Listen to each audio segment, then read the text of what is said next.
Hello दोस्तों, तो स्वागत है आपका आज के वीडियो में।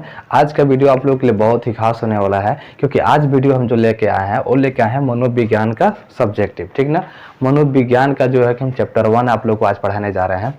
जैसे कि कई दिनों से जो है कि हम ऑब्जेक्टिव जब डाल रहे थे तो कई बच्चों का जो है कि कमेंट बॉक्स में जवाब आ रहा था कि सर जियोग्राफी का लेके आइए, सर इकोनॉमिक्स का लेके आइए, सर जो है कि साइकोलॉजी का लेके आइए। तो फाइनली हमने जो है कि जियोग्राफी का एक वीडियो डाल भी दिया है। चैप्टर 2 भारत की विश्व की जनसंख्या वितरण और वृद्धि आप लोग जाके देख सकते हैं। और आज हमने आप लोग के लिए क्या है मनोविज्ञान। ठीक ना, मनोविज्ञान में हम आप लोग को चैप्टर 1 पढ़ाएंगे। ठीक ना, जिस चैप्टर 1 का नाम है, ठीक है, कि मनोवैज्ञानिक गुणों में विभिन्नताएं। ठीक ना, मनोवैज्ञानिक गुणों में विभिन्नताएं एवं मूल्यांकन। ठीक ना, तो इसको देखिए फाइनली हम शुरू करने से पहले आप लोग कुछ बता देते हैं। ठीक है, कि इसमें जो कि आप लोग जो सुनिएगा, ठीक ना, क्योंकि इसमें सब्जेक्टिव और ऑब्जेक्टिव दोनों जगह सम्मिलित रूप से कराया जा रहा है। ठीक ना, सब्जेक्टिव और ऑब्जेक्टिव ये जो लेक्चर क्लास है बाबू, अगर इसको आप ध्यान से सुनते हैं तो इसमें सब्जेक्टिव की भी तैयारी हो जाएगी और ऑब्जेक्टिव भी की तैयारी आपकी हो जाएगी। तो शुरुआत करते हैं। जितने भी बोर्ड के बच्चे हैं, चाहे वो बिहार बोर्ड के बच्चे हो, चाहे वो यूपी बोर्ड के बच्चे हो, चाहे वो एमपी बोर्ड के, चाहे झारखंड बोर्ड के बच्चे हो, जो बच्चे 2022 में एग्जाम देने वाले हैं मनोविज्ञान का बोर्ड परीक्षा का हिंदी मीडियम से, वो बहुत अच्छे से देख सकते हैं। सीबीएसई बोर्ड वाले भी देख सकते हैं, हालांकि अगर उन्हें समझ में आए तो। ठीक है, समझ में तो आना चाहिए सबको हिंदी। ठीक ना, हम शुरुआत करते हैं क्वेश्चन नंबर 1 से, कि एक क्वेश्चन जो है कि बहुत प्रचलित है बिहार बोर्ड में, पूछता है कि बुद्धि बुद्धि क्या है। ठीक है, बुद्धि का अर्थ एवं परिभाषा बताइए। ठीक ना, तो देखिए किसी भी चीज़ का अर्थ और परिभाषा बताने के पहले हम कुछ वैज्ञानिक तत्व भी उस पर भी ध्यान देते हैं कि उसको किन किन लोगों ने जो है कि साक्ष्य दिया है। ठीक ना, कितने वैज्ञानिक ने उसको जो है कि साक्ष्य दिया है। तो हम बुद्धि के बारे में फाइनली जानेंगे कि बुद्धि सामान्य रूप से विभिन्न अर्थों में बोले जाने वाला एक शब्द है। बुद्धि क्या है कि समान अर्थों में विभिन्न शब्दों में बोले जाने वाला एक शब्द है। मनोविज्ञान के रूप में इस शब्द का उल्लेख व्यापक रूप से किया जाता है। ठीक है, मनोविज्ञान के रूप में इस शब्द का उल्लेख व्यापक रूप से किया जाता है। ठीक है, बुद्धि क्या है? बुद्धि सामान्य रूप से विभिन्न विभिन्न अर्थों में बोले जाने वाला एक शब्द है जिसका मनोविज्ञान में व्यापक रूप से उपयोग किया जाता है। ठीक है, इसमें अगर बताएंगे तो एक वैज्ञानिक थे बेल्स। तो बेल्स के अनुसार, ठीक है, ये लिखना जरूरी है बाबू। ठीक ना, किसी न किसी का साक्ष्य देना जरूरी है।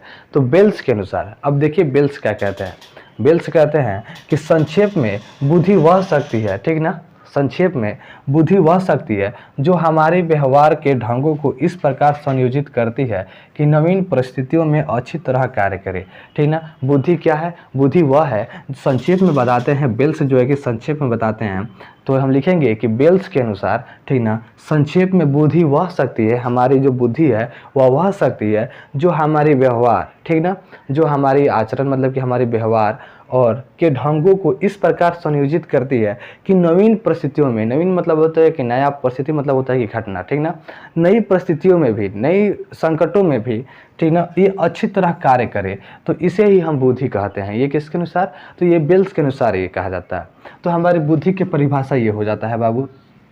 ठीक ना, शुरुआत में हम ये लिखेंगे कि बुद्धि सामान्य रूप से विभिन्न अर्थों में बोली जाने वाली एक शब्द है, ठीक ना, जिसका उपयोग हम मनोविज्ञान में व्यापक रूप से किया जाता है। ठीक है, अब बेल्स के अनुसार संक्षेप में बुद्धि वह शक्ति है, ठीक ना, संक्षेप में बुद्धि वह शक्ति है जो हमारे व्यवहार के ढंगों को इस प्रकार संयोजित करती है कि नवीन परिस्थितियों में भी ही अच्छी तरह कार्य करे। तो ये हमारी बुद्धि है, ठीक ना, बुद्धि का अर्थ और परिभाषा है जो कि आप लोग समझ गए। ठीक है, अब देखिएगा कुछ इंपॉर्टेंट तत्व है। ठीक ना, 1910 ईस्वी में अंग्रेज मनोवैज्ञानिक सभा हुआ था, ठीक ना, अंग्रेज मनोविज्ञान सभा। ठीक है, तो हम आगे देखते हैं। आगे हमने आप लोगों को बताया, अब हम आप लोग को बताने जा रहे हैं कि कुछ ऑब्जेक्टिव इंपॉर्टेंट तत्व, ठीक ना, जो है कि देखिएगा 1910 ईस्वी में अंग्रेज मनोविज्ञान सभा हुआ था। ठीक ना, 1910 ईस्वी में अंग्रेज मनोविज्ञान सभा हुआ था। फिर उसके बाद से 1921 ईस्वी में अमेरिका मनोविज्ञान सभा हुआ था। ठीक ना, क्या हुआ था? अमेरिका मनोविज्ञान सभा हुआ था। फिर 1923 ईस्वी में विश्व मनोविज्ञान सभा हुआ था। ठीक ना, विश्व मनोविज्ञान सभा हुआ था। तो बाबू आप लोग को यहाँ बस यही ध्यान देना है कि विश्व मनोविज्ञान सभा कब हुआ था। तो विश्व मनोविज्ञान सभा 1923 ईस्वी में हुआ था। ठीक है, विश्व मनोविज्ञान सभा कब हुआ था? 1923 ईस्वी में हुआ था। अंग्रेज मनोविज्ञान सभा 1921 में हुआ था। अमेरिका मनोविज्ञान सभा 1921 में हुआ था। विश्व मनोविज्ञान सभा कब हुआ था? तो यह 1923 ईस्वी में हुआ था। तो आप लोगों ने यहाँ पे एक क्वेश्चन जो है कि सब्जेक्टिव के तौर पे, ठीक ना, बुद्धि का अर्थ है परिभाषा जान के, ये थोड़ा इंपॉर्टेंट तथ्य जान के अब हम आते हैं कुछ आगे। ठीक ना, अब कुछ आगे हम लोग आप लोग को बताते हैं। ठीक है, फाइनली अब हम लोग देखेंगे। ठीक है, अब हम लोग देखेंगे एक अगला क्वेश्चन, ठीक ना, जो कि बहुत वेरी इंपॉर्टेंट क्वेश्चन है। ये कई बार पूछा भी है। देखिए बाबू, अगर हमारी लिखावट आप लोगों को क्लियर नहीं दिख रही है, जैसे कि कोई बच्चे कंप्लेन करते हैं कि सर छोटा दिख रहा है, ठीक ना, आप लोग हमारी आवाज़ों को अच्छे से सुनिएगा और जो अच्छा से दिख रहा है वो देखिएगा। ठीक ना, तो देखिएगा इसमें है कि बुद्धि तथा ज्ञान में क्या अंतर है। पहले बात कि हम आप लोगों को कमेंट को नहीं देख सकते हैं, ठीक ना, हम आप लोगों की कमेंट को नहीं पढ़ सकते हैं। आप लोग कमेंट कीजिए, हम उसको वीडियो के बाद जो है कि उसका उत्तर दे देंगे। ठीक है, और हम देते भी हैं, ठीक ना, सारे बच्चों का जो कि हम उत्तर देते भी हैं। ठीक है, यहाँ ध्यान दीजिएगा कि बुद्धि तथा ज्ञान में क्या अंतर है। ठीक ना, एक क्वेश्चन आता है बिहार बोर्ड में, ठीक ना, या फिर अदर स्टेट बोर्ड में मनोविज्ञान में क्वेश्चन आता है, ठीक ना, कि बुद्धि तथा ज्ञान में क्या अंतर है। तो देखिएगा, बुद्धि तथा जो ज्ञान है, ठीक ना, बुद्धि तथा जो ज्ञान है ये आपस में एक पूरक है। ठीक ना, अपने में क्या है? पूरक है, इसलिए इनमें ज़्यादा विभिन्नताएं नहीं पाई जाती हैं। बुद्धि तथा ज्ञान क्या है? आपस में पूरक हैं, इसलिए इनमें क्या है कि ज़्यादा विभिन्नताएं नहीं पाई जाती हैं। ठीक है, ज़्यादा विभिन्नताएं नहीं पाई जाती हैं। लेकिन अगर बुद्धि तथा ज्ञान में अंतर देखिएगा तो बुद्धि तथा ज्ञान में निम्न अंतर है। ठीक ना, सबसे पहले तो आप लोग को लिख लेना है कि बुद्धि तथा ज्ञान एक दूसरे के पूरक हैं, इसलिए इनमें ज़्यादा विभिन्नताएं नहीं पाई जाती हैं, लेकिन दोनों में अंतर निम्न है। अब ऐसे लाइन खींच लेगा, एक तरफ बुद्धि एक तरफ ज्ञान लिख दीजिएगा। ठीक ना, बुद्धि में लिखिएगा कि बुद्धि व्यक्ति की जन्मजात क्षमता है। ठीक ना, जो बुद्धि क्या है वह एक व्यक्ति की जो है कि एक व्यक्ति की जो है कि जन्मजात क्षमता होती है। ठीक ना, कि जो बुद्धि होता है वो व्यक्ति को जो कि बचपन से ही मिलता है। जैसे कि आप लोगों ने आजकल देखते होंगे, ठीक ना, चाहे आप लोग टिकटॉक वीडियो जो कि देखते होंगे, शॉर्ट वीडियो की, छोटे छोटे बच्चों की जो बुद्धि है कितनी तेज़ है। ठीक ना, कितने आगे निकल रहे हैं वो लोग, कितने छोटे छोटे बच्चे हैं, उनका वीडियो वायरल हो रहा है कि मम्मी मुझे शादी करना है, या फिर कितने अच्छा मतलब क्यूटनेस जो है कि वीडियोज उन लोग का वायरल होता है। ठीक है, तो कितना अच्छा, मतलब कि ये क्या है? ये ज्ञान थोड़ी है, ये तो बुद्धि है ना, जो कि बच्चों को एक जन्म से मिला, एक बचपन से मिला, बचपना से मिला। ठीक ना, तो ये एक जन्मजात क्षमता होती है। जैसे आप लोग को बताते हैं कि जन्मजात क्षमता क्या होती है, आप लोग अपने घर में मिलाइएगा या अपने परिवार में मिलाइएगा। जो आपके दादा होंगे ना, ठीक ना, दादा, ठीक ना, मान लीजिए कि ये दादा हो गया, ठीक ना, ये दादा का जो परिवार, ठीक ना, ये आपके पिताजी का भाई लोग और ये आपके अपने भाई लोग। ठीक ना, ये दादा के भाई लोग, ये पिताजी के भाई लोग, ये आपके भाई लोग। देखिएगा कि दादाजी के भाई लोग में सबसे ज़्यादा जो होशियार होगा, ठीक ना, क्या होता है कि पता चल जाता है ना कि घर में मेरे भाई लोगों में सबसे ज़्यादा होशियार कौन है। चाचा और पापा का जो भाई हैं, पिताजी के जो भाई हैं, उनमें सबसे ज़्यादा कौन होशियार है। तो देखिएगा दादाजी लोग में जो सबसे होशियार होगा, ठीक है ना, इनमें जो सबसे ज़्यादा होशियार होगा, उनसे ज़्यादा होशियार व्यक्ति, सबसे ज़्यादा चालाक व्यक्ति, सबसे ज़्यादा पढ़े लिखा व्यक्ति ये पापा वाले में होगा। ठीक है ना, पापा के भाई में। और उसके बाद से अगर आप एक और थोड़ा दिमाग लगाइएगा तो पता चलेगा कि इन लोगों से भी तेज दिमाग वाला लड़का हमारे भाई बहन में है। ठीक ना, हमारे भाई बहन में है। मतलब क्या होता है कि बुद्धि का जो है कि जन्मजात क्षमता जो है कि बढ़ता जाता है। पहले कुछ और था, आज कुछ और है। आप लोग देखिएगा कि जिस बच्चे का जो कि वीडियो वायरल हुआ था कि जो बचपन में कहती थी मम्मी मुझे शादी करना है, क्या उसके घर वाले कभी ऐसे बोले होंगे? छोटे में नहीं बोले होंगे। लेकिन अब क्या है कि उसकी क्षमता बढ़ जाती है, बुद्धि की क्षमता जो कि बढ़ जाती है। ठीक है, यहाँ हम देखते हैं कि बुद्धि और ज्ञान में क्या अंतर है। ठीक ना, तो बुद्धि और ज्ञान में निम्न अंतर है। बुद्धि में लिखेंगे कि बुद्धि व्यक्ति की जन्मजात क्षमता होती है। दूसरा है कि बुद्धि स्मरण शक्ति पर निर्भर करती है। बात सही है, बुद्धि स्मरण शक्ति पर निर्भर करती है, मतलब कि याद करने की शक्ति पर जो है कि बुद्धि जो है कि निर्भर करती है। तीसरा है कि बौद्धिक क्षमता एक सीमा तक स्थिर है। ये भी सही है कि बुद्धि की जो क्षमता है एक सीमा तक स्थिर है, कि आप 140 से ज़्यादा नहीं जा सकते हैं, जिसको हम IQ बोलते हैं। ठीक है ना, जिसको हम बुद्धि लब्धि बोलते हैं। ठीक है ना, IQ बोलते हैं। एक लिमिट है कि आपकी जो बुद्धि की क्षमता है वो यहाँ से ज़्यादा नहीं हो सकता है, यहाँ से कम ही हो सकता है। ठीक है, और चौथा इसमें देखेंगे कि बुद्धि कठिनाइयों को समझकर मस्तिष्क को निर्णय के लिए प्रेरणा करता है। ठीक ना, जो बुद्धि होता है क्या बोलते हैं कि जैसे किसी इंसान के पास कोई संकट आता है तो क्या करता है कि वो अपने ज्ञान का उपयोग नहीं, अपने बुद्धि का उपयोग करके उस संकट से निकल जाता है। ठीक है। झक मार से के वो संकट से निकल जाता है और बोलता है यार अच्छा तूने अच्छा बुद्धि का उपयोग किया है, ठीक ना। तो वहाँ हम बुद्धि का उपयोग करते हैं, मतलब मेरे पास क्या होता है जो बुद्धि है वो से निकल जाता है। अगर बताइए, अगर कठिनाई के समय अगर ज्ञान का उपयोग होता तो एक अनपढ़ भी हर जगह फंस जाता है। हर जगह तो पढ़े लिखे व्यक्ति ही निकलते, बाकी अनपढ़ तो फंस जाता है। तो इसीलिए हम क्या करते हैं कि बुद्धि जो है कि कठिनाइयों को समझकर मस्तिष्क को निर्णय लेने के लिए प्रेरणा लेता है। अब मस्तिष्क के ऊपर जो है कि क्या निर्णय लेता है क्या नहीं, ये मस्तिष्क के ऊपर जो कि प्रेरणा करता है। तो ये रहा हमारा बुद्धि, ठीक ना। ये बुद्धि में 4 अंतर हम लिखेंगे, फिर हम ज्ञान में लिखेंगे, ठीक ना, कि यह जन्मजात क्षमता नहीं है। ज्ञान जो है कि जन्मजात क्षमता नहीं है।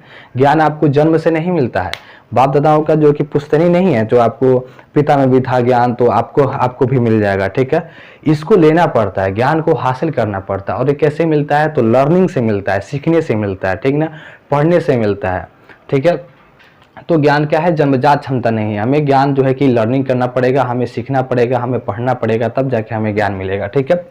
स्मरण शक्ति पर निर्भर नहीं है ज्ञान, हमारे स्मरण शक्ति पर नहीं है। ज्ञान हमारे लर्निंग पर आधारित है। हम सीखेंगे तब हमको आएगा, हम याद करेंगे तो नहीं आएगा, ठीक ना। बैठ के सोचेंगे तो हमें ज्ञान प्राप्त नहीं होगा, हम कुछ करेंगे तब हमें ज्ञान प्राप्त होगा। एक्सपीरियंस, ठीक ना। ज्ञान प्राप्त करने के लिए हमें एक्सपीरियंस की आवश्यकता होती है, ठीक है। इसकी कोई निश्चित सीमा नहीं होती है, राइट है। ज्ञान की कोई निश्चित सीमा नहीं होती है। आपने कहाँ तक ज्ञान आपने अर्जित किया है, इसकी कोई निश्चित सीमा नहीं होती है। लेकिन बुद्धि की निश्चित सीमा होती है, बुद्धि की निश्चित सीमा होती है, लेकिन ज्ञान का कोई निश्चित सीमा नहीं होता है, ठीक है। कठिनाइयों को नहीं समझता है, ठीक ना, कठिनाइयों को नहीं समझता है। जो ज्ञान है वो कठिनाइयों को नहीं समझता है, ठीक ना, यह कठिनाइयों को नहीं समझता है। लेकिन बुद्धि क्या है कि कठिनाइयों को समझता है, ठीक है। तो ये आप लोगों ने देख लिया कि बुद्धि तथा ज्ञान में क्या अंतर है। बुद्धि तथा ज्ञान में क्या अंतर है, अब आप लोग लिख सकते हैं कि बुद्धि तथा ज्ञान एक दूसरे के पूरक हैं, जिसके चलते इनमें ज़्यादा विभिन्नताएं नहीं पाई जाती हैं। इनमें निम्न अंतर है कि बुद्धि जन्मजात क्षमता है जबकि ज्ञान जन्मजात क्षमता नहीं है। बुद्धि स्मरण शक्ति पर निर्भर है जबकि ज्ञान स्मरण शक्ति पर निर्भर नहीं है, ठीक है। बौद्धिक क्षमता एक सीमा तक स्थिर है लेकिन ज्ञान क्षमता एक सीमा तक स्थिर नहीं है, ठीक है। बुद्धि कठिनाइयों को समझकर मस्तिष्क को निर्णय लेने के लिए प्रेरणा करता है, लेकिन और ज्ञान जो है कि कठिनाइयों को नहीं समझता है।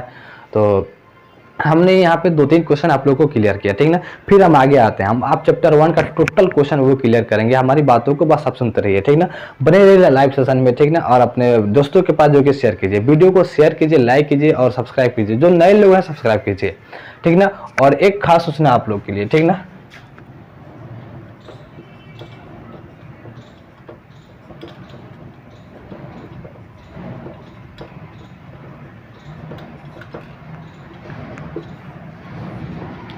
ये मेरा व्हाट्सअप नंबर है 7369973124, ठीक ना।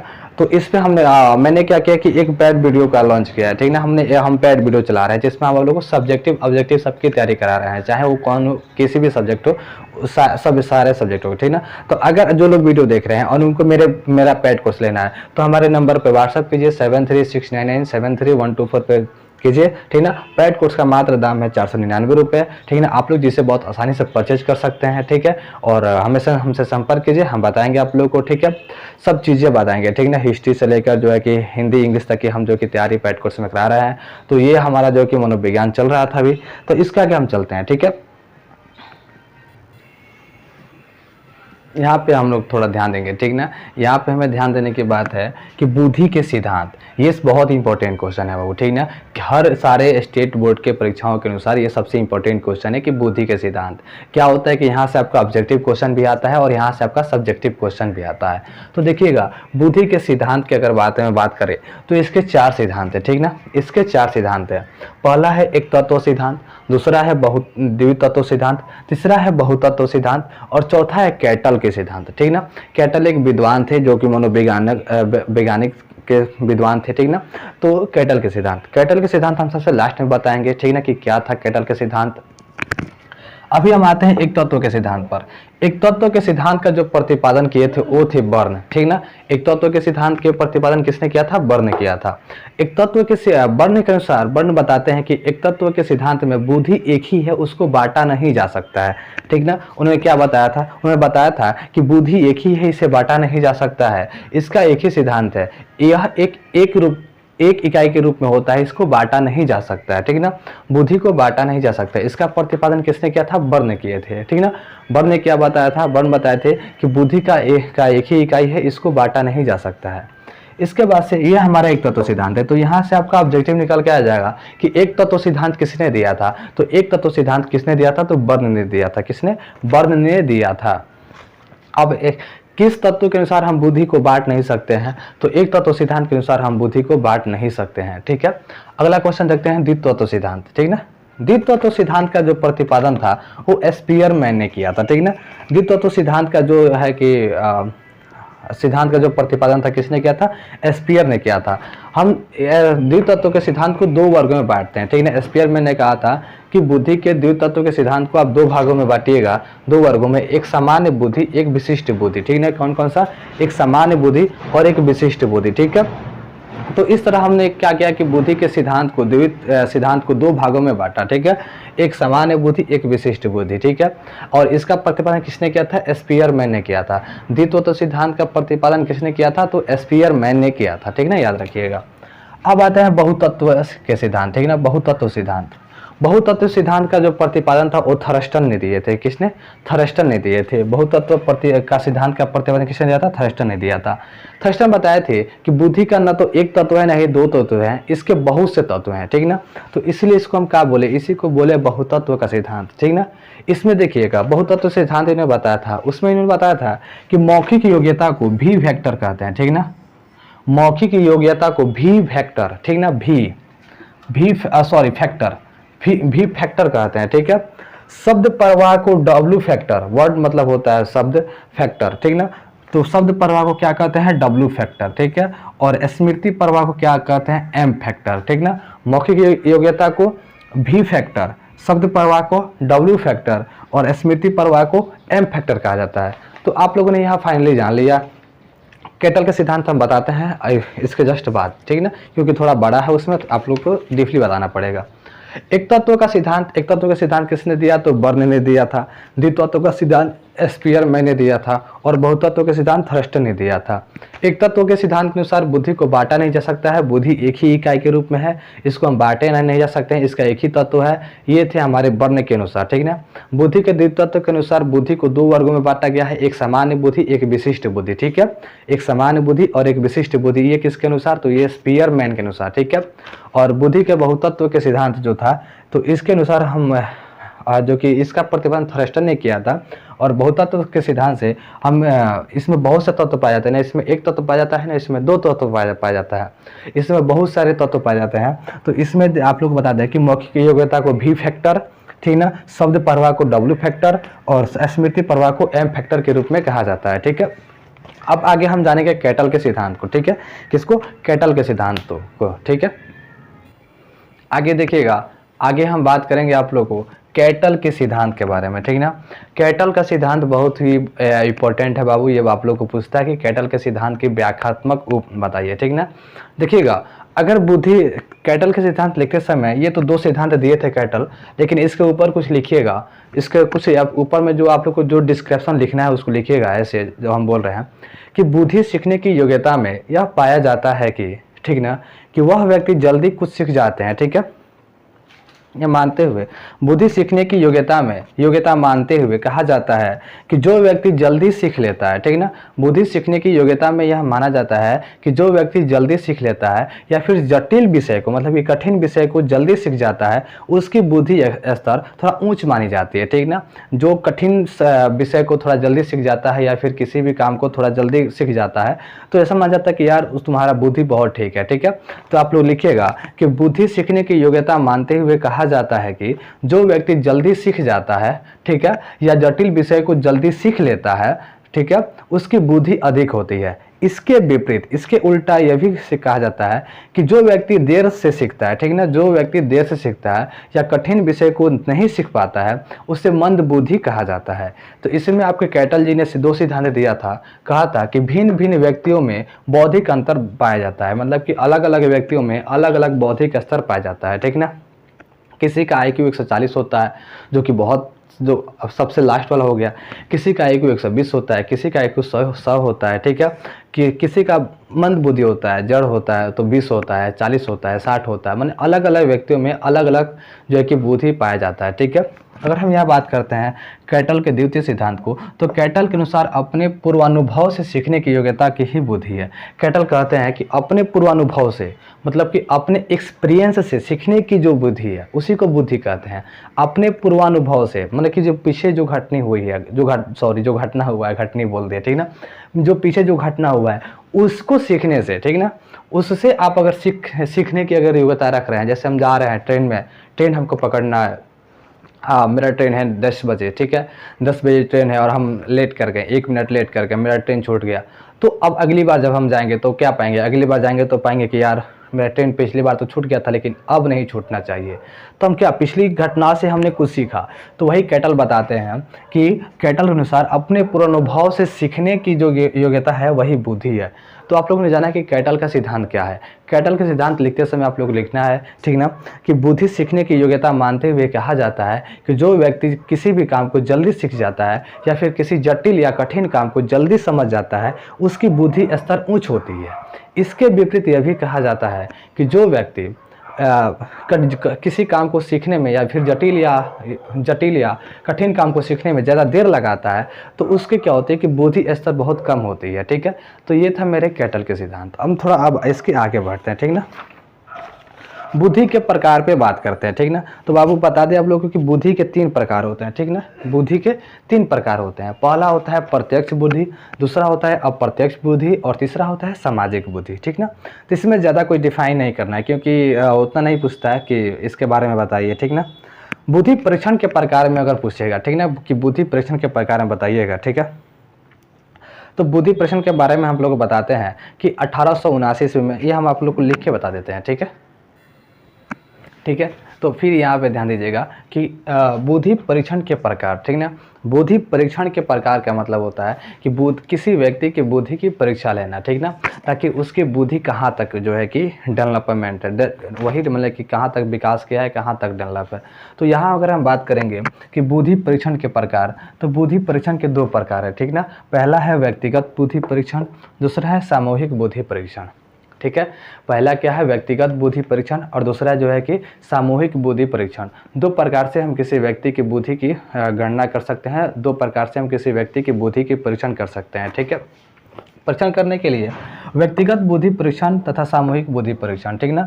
या तो किसी को अकेले बैठा के उससे बात करके उसके बुद्धि का आकलन लगा लीजिए, और नहीं तो फिर सामूहिक रूप से बैठा के बात कीजिए और फिर उसके बुद्धि का आकलन लगाइए, ठीक ना। ये 2 प्रकार का परीक्षण होता है यहाँ पे। फिर आगे आप लोग से एक क्वेश्चन पूछता है कि व्यक्तिगत बुद्धि परीक्षण और सामूहिक बुद्धि परीक्षण में अंतर क्या है, ठीक ना। आप लोग देखिएगा ऐसा क्वेश्चन आता है कि व्यक्तिगत बुद्धि परीक्षण और सामूहिक बुद्धि परीक्षण में अंतर क्या है, ठीक ना, किस चीज़ का अंतर है।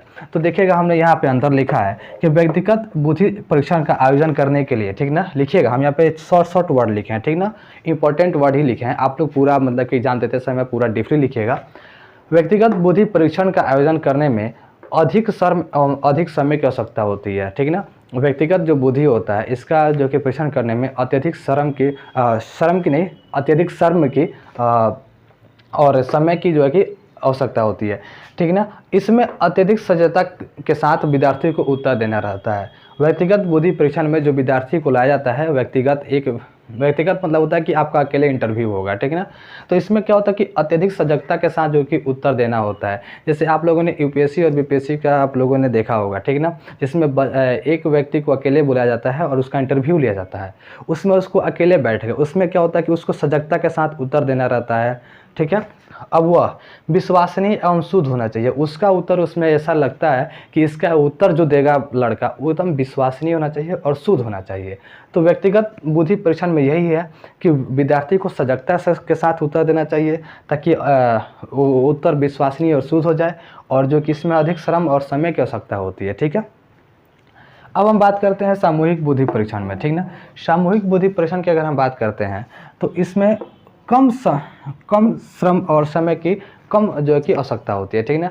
कम जो है कि श्रम लगता है और समय भी इसमें कम लगता है, क्योंकि अब सबको साथ में बैठा दीजिए, एक क्वेश्चन कीजिए, जो बोला उसका बुद्धि अच्छा, जो नहीं बोला उसका बुद्धि मंद पड़ा, ठीक है, तो कम आवश्यकता होती है। परीक्षण अपेक्षाकृत विश्वसनीय होता है, इसमें जो होता है परिणाम अपेक्षाकृत विश्वसनीय होता है। सामूहिक में जो है कि जो परिणाम निकल के आता है वो अधिक बैटरी लो, ठीक है, एक मिनट, ठीक है। अपेक्षाकृत क्या होता है कि विश्वसनीय ही होता है, ठीक है। अब इसमें क्या होता है, सामूहिक परीक्षण में हमेशा कम उम्र के बच्चे ही जो कि भाग ले पाते हैं, भाग दिया जाता है, ठीक ना।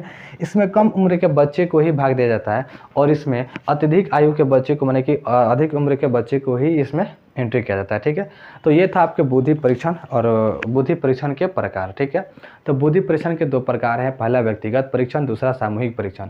व्यक्तिगत परीक्षण और सामूहिक परीक्षण में क्या अंतर है? व्यक्तिगत में अधिक श्रम एवं समय की आवश्यकता होती है। इसमें विद्यार्थी को अत्यधिक सजगता के साथ उत्तर देना होता है। इसमें विश्वसनीय और शुद्ध जो है कि उत्तर बना रहता है, ठीक है।